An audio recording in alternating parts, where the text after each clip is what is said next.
Morning, guys. How we doing? Everyone hear me all right? Hello, Yes, hello. thank you. Can you hear me? Good. I'll Yeah, tell I you can hear you. black in your background. You've gone for the blurred look. Are you in the shop, aren't you? For me, Yeah, yeah. actually looks I really haven't good. put, I haven't put blurred on. Hey? I Probably just haven't the put sun. blurred on. It looks sharp, that. The problem with a Zoom meeting is that now and again you always look like you're photoshopped on somewhere, don't you? Well, me and Lizzie do anyway. Um, Morning, guys. Anyway, listen, cheers for joining us. The purpose of this session this morning is to give you an overview of business protection. I think the main reason is that 1 minute. Morning. Sorry, I've got my baby with me, Shannon. Oh, bless her. She's covered in baby sick, hence no video. I'm sure we'd all be shocked if you turn your video on. So we'll leave it off. Um, Probably not. yeah, the purpose of this session this morning is to just give you an overview of business protection. And a few of you have done cases with me and possibly Zoom appointments with your clients or even face-to-face with your clients all the time.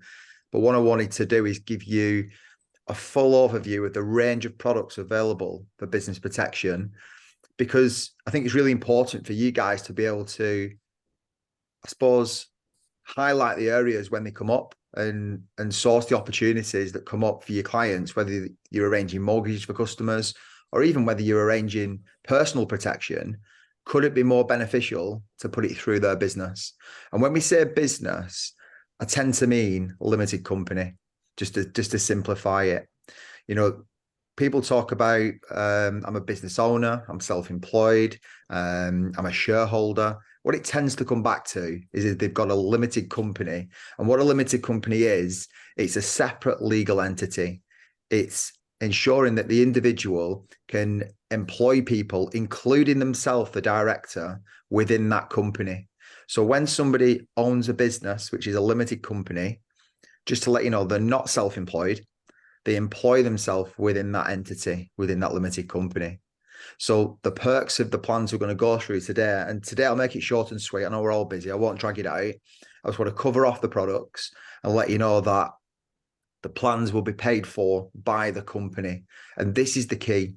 It's the key that the business is utilizing their turnover, their capital that they've got available to pay for the protection for the individual, rather than the individual dipping into their pocket and using their disposable income. Now, you're probably thinking, as a business owner, you are the business. That's correct. You tend to be the business.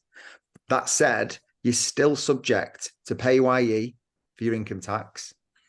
You're still subject to national insurance, and you're still subject to things like benefit in kind, part of what's called the P11D. So I'll give you an example of what benefit in kind is.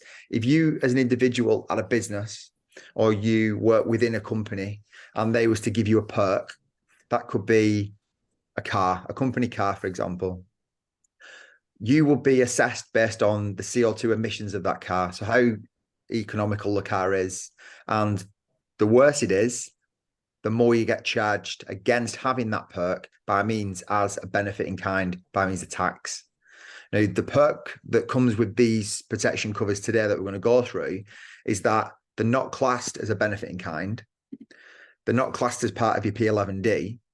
They're simply a business expense that the company's paying for that you are benefiting from. So if you speak to any business owner, if he can have the business paying for something rather than the money in his own pocket, which is likely already been subject to income tax, maybe dividend tax, national insurance, then he's going to want to put it through the company. And I'll talk to you today about kind of the tax savings and how it can financially benefit the individual and the business by letting the business pay for the policies. So, business protection. 1 minute. Lizzie's coming back on. I don't know if she dropped off. I'll just wait for Lizzie to pop back in. You back, Lizzie? You back, Lizzie?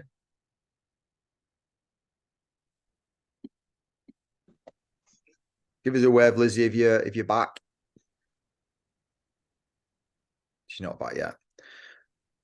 I can see her. I'll carry on. So business protection. Business protection, let's break it down into two sectors. We've got personal business protection versus company business protection. So we're going to split it today because business protection policies are known as protecting the business, hence the name. Business protection is there to give the company security in different areas. Again, we're going to touch on it through the policies that are available today. The benefit is that you guys go out and you protect your clients personally, and you arrange life insurance, critical illness cover, income protection, and possibly some whole of life for funeral cover. Now, again, them personal policies you're currently arranging, the money within that individual's bank account is what they've got as a disposable income through the pay slips, through the company, whatever it may be, that they've got to use month in, month out over the year. Now, the joy is that within business protection, there are personal plans that will benefit the individual and their families, which the business will pay for rather than the individual. The latter, which is company business protection, that's the other side of the coin. That's to protect the business in itself. That's to make sure that, God forbid, the business owner was to pass away, was to get a critical illness, was being able to work. What happens to his company? Because he tends to be the one turning the cogs, the main operator within that business, maybe the lead generator of money coming in, or alternatively, the manager of the company that ensures the individuals working within that business are being managed and the business is running as it should be. So, loss of an individual within the business could be huge. So when it comes to company business protection, there's a number of policies we can arrange that will give that business the security. So what we're saying is, again, is that the personal business protection is there for the individual and their families, just like you do day in, day out at the moment on a personal basis. Alternatively, the business will be paying for it. Whereas the latter, company business protection, is there to protect the entity itself. So let's jump onto personal business protection. Who knows anything about Relevant Life or executive income protection who's on the chat? Know a bit about it. A little bit. Anyone jumping up and down saying they know the ins and outs? Let's jump on it then. Okay, so Relevant Life cover. I know some about it, but not everything. I'm waiting for you to chirp up there. You know more than anyone, I think. Relevant life cover. So you currently arrange medical protection, family protection, or personal protection for your clients. Relevant life cover is that. Again, the difference is it's a tax efficient way for your client to offer a death in service benefit to the employees. Now, as you mentioned what I said before, the business owner is an employee within his limited company. So what this is saying is, it's saying relevant life cover will be paid for by the company, written into a trust for the benefit of his family, not for the benefit of the business. The business will not absorb the monies that are paid on claim. They will be paid to his children, spouse, partner, whoever it may be, whoever that beneficiary will be. So the joy of relevant life cover is exactly what you're currently arranging for your clients, but the business will be paying for it. So what that does is it enables the premiums to be paid as a business expense, not part of a P11D or benefit in kind, which means, again, if you think about the money within the individual's pocket, if they go and arrange a personal plan for life cover, that money would have been subject to income tax, possibly dividend tax, possibly corporation tax on the company, maybe national insurance. So relevant life cover is a policy that the limited company pays for that's for the benefit of the individual through that trust. Now, I've wrote at the bottom there, it says 32% or 47% saving. If someone's a lower rate taxpayer and someone pays £100 premium on a personal policy, through relevant life cover, the equivalent will be £68. There's a 32% saving because of them tax savings, rather than putting it through your own pocket. If you're a high rate taxpayer, of course, tax brackets change all the time. So this is based on today's figures and, of course, what we're advised by the providers. But the savings nearly half, 47%. When you speak to a business owner, you're not going to advise them. I think I need to highlight that today. You know, if you're not licensed on business protection, don't be advising, but you need to be familiar with the opportunity to give the best outcome for your clients. So if you're sat with a business owner, whether it's a limited company director, whether it's his wife, whether it's one of their employees, there's potential that you can arrange cover through the company that's going to be much more cost effective. And yes, it's classed as a death in service, whilst it doesn't mean if you pass away within your service time. It's exactly the same as a life insurance plan, and it's offered through the providers such as Legal & General, AIG, Zurich, the list goes on. It's the same thing. It's just someone else is paying for it. Now, how you protect the individual, or I suppose the amount of cover you would arrange for the individual on relevant life cover, is based on remuneration. We've known within kind of our financial services bracket that we can't create wealth. So remuneration, what that means is it means replacing the loss of an income of an individual. Now, providers have their own brackets by means of how much multiple of salary you can arrange, and it depends on the age of the customer to what multiple. But as an example, it tends to be around 20 times the salary, even 25 times the salary of remuneration for life cover, which tends to be fairly significant in comparable what you're doing on your personal plans at the minute.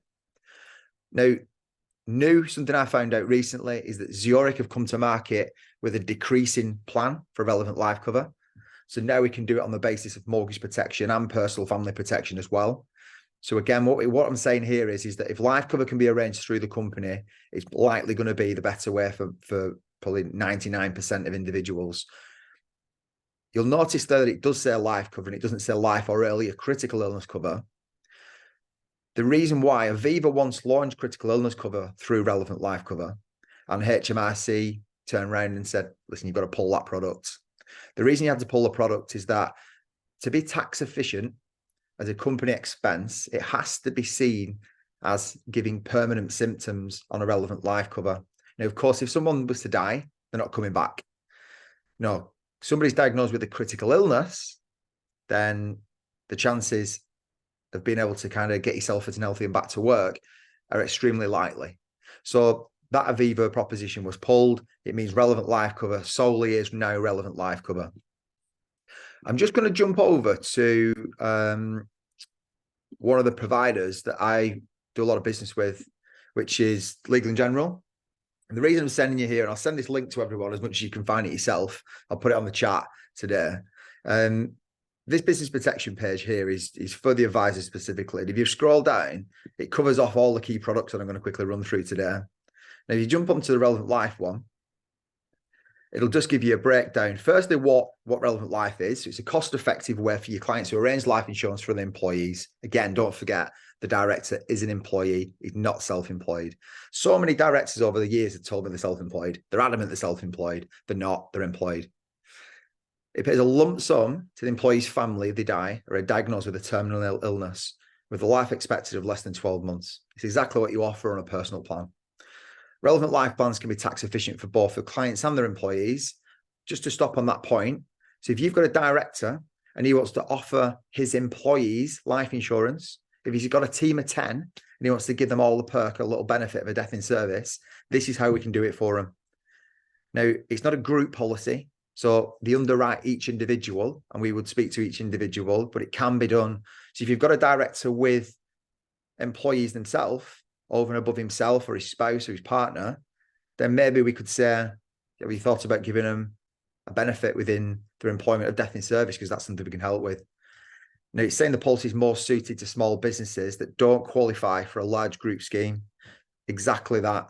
It's there to cover, I'd probably say up to around 10, maybe 20 at a push for businesses. Once you get bigger than that, you're going to look towards group schemes, which we can do through Primus Personal Touch. But it's, you know, if you've got someone who's got a corporate company with 50 employees, that's a different style of underwriting where they don't tend to underwrite each individual. Just to come right down, obviously you've got documents here as per usual. Come right down to the bottom here. Product details, no minimum cover. And here's the bit about the remuneration. So age 60 plus, you're going to get 15 times. 50 to 59, you're going to get 20 times your income, and 18 to 49 is 25 times. Now, this is the key. Remuneration includes salary, bonuses, and benefit in kind and regular dividends. That's really important. It's not just based on the PAYE of, say, 12,500 as a level. It includes the dividend payments and any bonuses as well.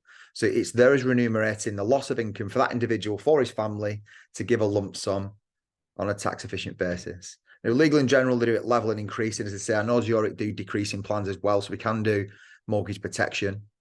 You can do it over 40 years, age 18 plus, standard kind of things. And again, that policy is written in trust for the benefit of the beneficiaries. So the trustees become the legal owners, preventing the business drawing the funds in, which could result in the business exhausting them funds rather than it getting paid to the right people. So when you set up a relevant life plan, it is essential and it is a must, and you have to have a relevant life plan trust in place prior to commencement. Whereas a non-personal policies, you can commence a policy and write it in trust the following week, the following month, the following year, whenever it may be. So there's accidental death benefit included. There's some of the other perks as well. Come back to the slideshow now, and just, relevant life cover in a nutshell is a personal business protection plan paid for by the business for the benefit of the individual and their family. Nice and simple. Give me a thumbs up if that makes sense. Awesome. Thank you. Right. So come back. Time for the hidden gem. The hidden gem in financial services, something I talk about probably not day in, day out, but 2 or 3 times a week on LinkedIn, on social media. Executive income protection. Income protection there can help protect small business clients against the financial impact of an employee's incapacity on the business. This is really important to understand in the right way, because if you think of a personal income protection policy, somebody again pays for it through their own pocket. It gives them a monthly benefit paid direct to them to replace the loss of income up to 60% of their income. Executive income protection differs. It's set up and arranged by the business. At point of claim, the monies are paid to the business so they can continue to pay the individual. That's really important to understand because it could still be subject to tax. So the benefit here is that it's not 60%, it's 80% of the remuneration. And again, PAYE, dividends, etc. Again, the deferred periods reflect just like a personal plan. You can have full or short-term policies. And also you can include any national insurance contributions. They'd have to be a negative against that benefit. And this is the really big one, any pension contributions. So if you've got an individual that's paying into a pension, whether it's £200, £300, £400 a month, that can be added on top of the 80% of the remuneration of their income. Anybody give me an answer to why that's really important, that we need to be able to do that?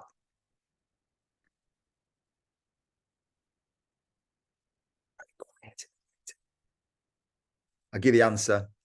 Because income protection is there to ring fence and ensure that you get your income now so you can meet your lifestyle and commitments. It's not there to ring fence your retirement. So can you imagine somebody ever with a personal income protection plan? They're having the mortgage paid, they're having the commitments paid, maybe some for lifestyle. The likelihood of continuing to pay a pension year in, year out, especially if it's long term, and if somebody couldn't get back to work, is very unlikely, which means that they're safe up until retirement, but then when they retire, they go into a state pension. They don't have a personal pension in place because they couldn't afford it. So they've been paying for a personal plan that could offer up to 60%, but in most cases, if we're honest, tends to be about £1,000, £1,200, £1,500, maybe £2,000 maximum. So the likelihood of paying into a pension and continuing to contribute to that is not going to happen. So the business paying for this policy and ensuring that firstly, the director or his employees get their income ongoing if they're unable to work due to an accident or sickness, up to 80% of the salary, including national insurance and pension contributions. It's an absolute gold policy because, again, it all comes back to who's paying for this plan. Again, it's not a benefit in kind. And if we jump back to the Google page for Legal in General, I'm just going to jump back one page and come back down. Executive income protection for any director or employee especially the director, is absolute joy. So if I come right back down again, this is the key bit, product details. There's no minimum amount of cover. Maximum amount of cover is up to £25,000 per month. So if you find any clients on £300,000 a year, we can get them a benefit. Of course, if they're paying themselves £300,000 a year, you're probably looking at a business that's turning over maybe £5 million plus. So it's a great company. It's likely got employees. So this is the purpose of today's Zoom, is to kind of be able to highlight these opportunities, and you spot these opportunities when you're speaking to individuals, because as much as you're speaking to someone about a residential mortgage or a personal protection plan, when you do the right fact finding, excuse me, and you establish their need and you establish their circumstance that they are a director or the spouse of a director, then there's a very good chance we can put them through the company. Now, minimum terms 5 years, cannot extend before, cannot end before the 50th birthday, which is obvious. I don't think you do that anyway. You tend to run covers up to retirement. They can run up to the age of 70, and very simple. You know, deferment periods could be 4 weeks. There's no day one on executive income protection, which is a shame, really, to be honest, because of course, if you're not working, you're not earning. As someone who's a business owner, it tends to be the case. But 4 weeks tends to do the job. A lot of other perks as well within this, which I won't go into detail about today, but you've got the likes of waiver of premium and some wellbeing support as well. So give me a little thumbs up if you understand that a personal business protection plan is essentially the same terms of a personal policy, but there's big advantages to put it through the company. Give us a little thumbs up. Lizzie, I presume you don't. I can see you. So we're going to flip the coin. We're going to go on to the other style of plans. Company business protection. So you may have heard of these style of policies. These are policies, again, that are there to protect the business itself, to make sure the business can continue trading, to make sure the business doesn't get into financial difficulty. And of course, I suppose as a business owner myself, you put your blood, sweat and tears into your business. And what I would say is that when circumstances arise, such as, you know, illnesses, somebody passing away, it's a crucial time where you want to make sure that you don't lose just an individual, God forbid that happens, but also your business goes down as well with it. So there's 3 or 4 areas to cover off just quickly with you here. Company business protection, we've got key person cover. This can help your client cover costs such as reduced profits or funds to replace staff after the loss of a key person, or pays the business a monthly benefit. This is the income protection side, if a key employee can't work because of an illness or injury. What this is saying is, if you've got someone in your business who is an income generator or a manager that's ensuring that business is operating as it should, and that individual wasn't there within the company due to accident, sickness or death, then we need to ensure that individual is replaced. That will come at an expense of a salary, for a multiple of salary. It'll also come at an expense by means of recruitment costs, because recruitment costs can be, you know, £4,000, £5,000, £6,000. Businesses don't have that level of expenditure available to just plug back in, especially at a time of crisis. So a personal cover will cover life or critical illness or income protection to give a benefit to the business, not the individual, to the business, to be able to replace that individual. Again, you can jump to Legal & General and have a look at this in more detail. But in a nutshell, it's a lump sum, cash advance, level term policy for key person cover, just like personal or family protection, for the business, to give the business a cash injection. Most business owners will admit that if they lose themselves as a director, I'd probably say concentrate on that the business would go under within a matter of weeks, even if not short months. I don't think many would survive beyond 6 months. So there's a need for business owners for key person cover to not just protect their individuals through their personal plans, but to protect the business as well. Now, again, look at that in your own time. I think that's fairly self-explanatory. The next one's a little bit more complicated in a sense that shareholder protection is all about the structure and setup of a company. He says it helps business owners buy out shares after the loss of a partner or a director. Now, if you've got a limited company that is owned by a couple of people or several people, I would expect that they have had thoughts on what would happen to the shares within that company if that individual was to pass. So as an example, you've got Bill and Ben, who both own 50-50, both married, and they own a company, and sadly, Bill passes away. What happens to Bill's shares? Does anyone know? Go to his estate, don't they? Absolutely. They go to his estate. They do not go to the business partner. So they're likely going to go to the spouse or the next beneficiaries. Now, what's the issue with that? Especially for the director and the business owner who's still here. Sorry, they might not agree with how the business is being run. Yeah, he's going to lose control of his business potentially. They might want to sell their shares or something. Yeah. They might sell it to someone you don't want to get hold of, these shares. Somebody might come in and start making significant changes to your business that you don't want. Essentially, you lose control of your business by a shareholder passing away. What the shareholder protection is there to do is to give enough funds available to buy out the individual shares. So, of course, this will need reviewing ongoing as the value of the business increases. But let's say someone has a million pound company, 50-50, they need £500,000 each on shareholder protection.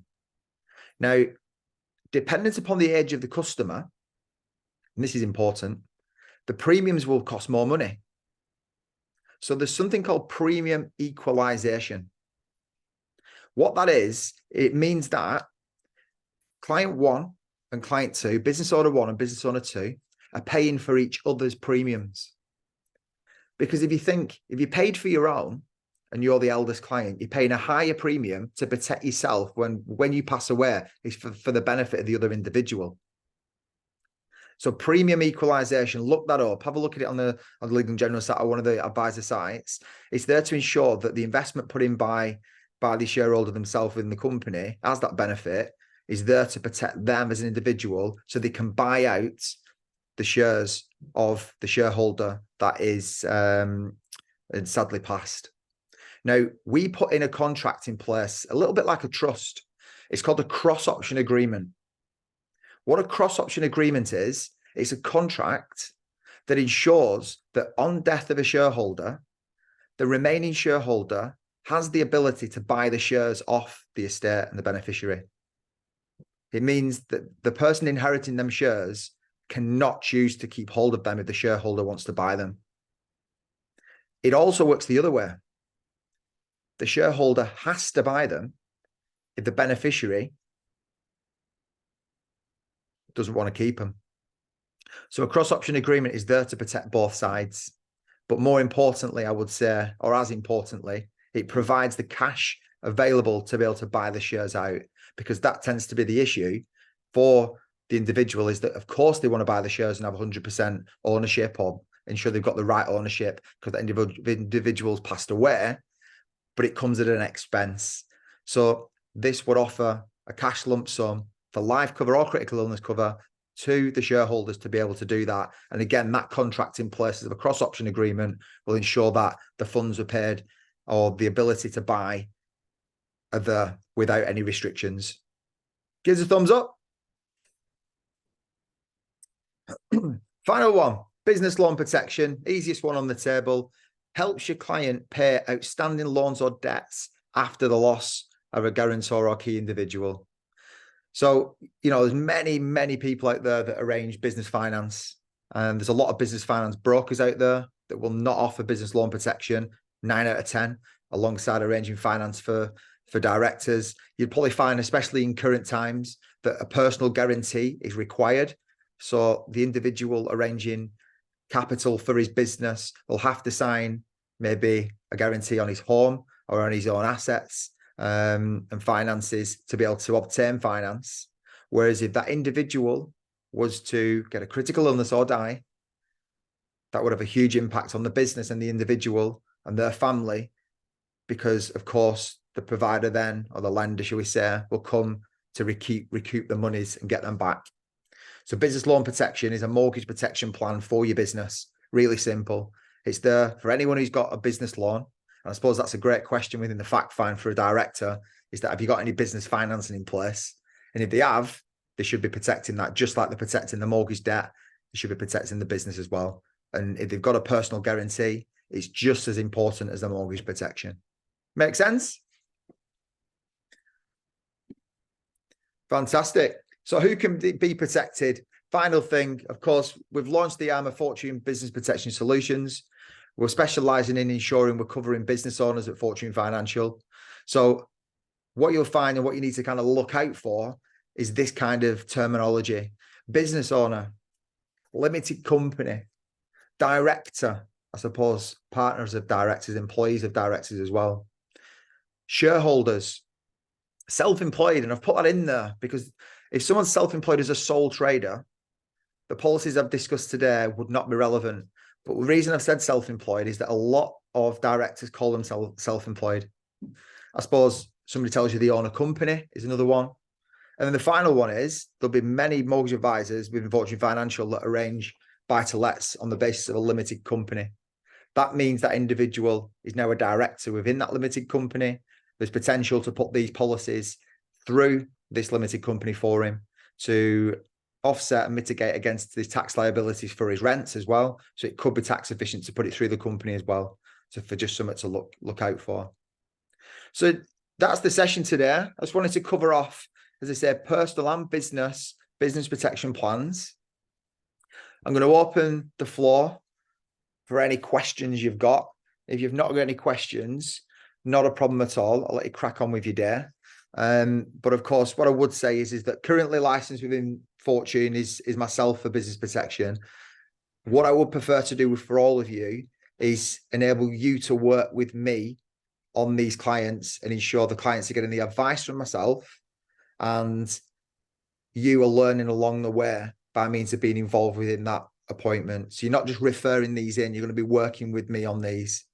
Now, of course, by means of licensing other advisors, I've spoken to Primus about offering permissions to other advisors as well within the firm. Currently, they're asking for one individual to be licensed, whilst at the same time, if somebody comes with a healthy business plan and they want to arrange these covers on a regular basis, I'd probably say at least 501 per month, then there's potential to be able to license you as an advisor for business protection as well, if that's something you want to do in the future. That said, if I do the covers by means of the advice for you with you, you'll still be remunerated with your commissions on exactly the same basis of doing it yourself. There's no sacrifice because I'm doing the advice and I'm involved, or the admin's involved within the process. You get paid the full whack, which you normally would. So Billy, over to you first. Any questions for you, mate? No, I think, yeah, I sort of understand it to the level that I probably need to, in terms of what to look for, what sort of people that could benefit from it. Yeah, I suppose I'll just be coming to you with questions if I've got anybody that could benefit from it. Sounds good. And I think especially for mortgage advisors, we get the client preparation forms filled out straight away under that employment section. If you see someone's a director, we can highlight that need, and we can just say to them, how you fix your existing protection policies? Yes, we have it. Is it through your business or have you bought them personally? And you'll find out 9 out of 10 times, if not more, that policies are done on a personal basis, which of course is crazy. With the tax savings to do it through the business, it just makes total sense to do it on that basis. And again, as soon as you speak to a director about doing it that way, they'll sit up and they'll say, tell me more about it. Absolutely, that makes total sense, because they'll understand that they don't want to be using their own disposable income. Yeah. Lizzie, over to you. You've got your dodgy internet today because you've got your rendering going on at home, haven't you? No, I'm not to you. Sorry. No, I'm all right, thank you. No problem. Sorry, I've got builders here and I didn't realise there was somebody in the house. I just And Shannon, I know Laura's on the quiet Yeah, today. check there You're wasn't working anybody as coming to well. get me. And Natalie, anything from you guys? You got any questions at the moment on it? I have got a client at the moment, but I'll speak to you when you're free. Sounds Okay. good. No problem. Yeah, pick up the phone, give us a shout on the mobile, and we'll run through it. Sounds good. So yeah, again, just to sign off now, thanks for your time. Anyone's got any further questions ongoing, please come to me with these. You utilize Legal in General or the other providers' websites. They'll be really good for you to do that. But have a great day, and let's get protecting. Cheers, Mark. See you later, guys. Thank you.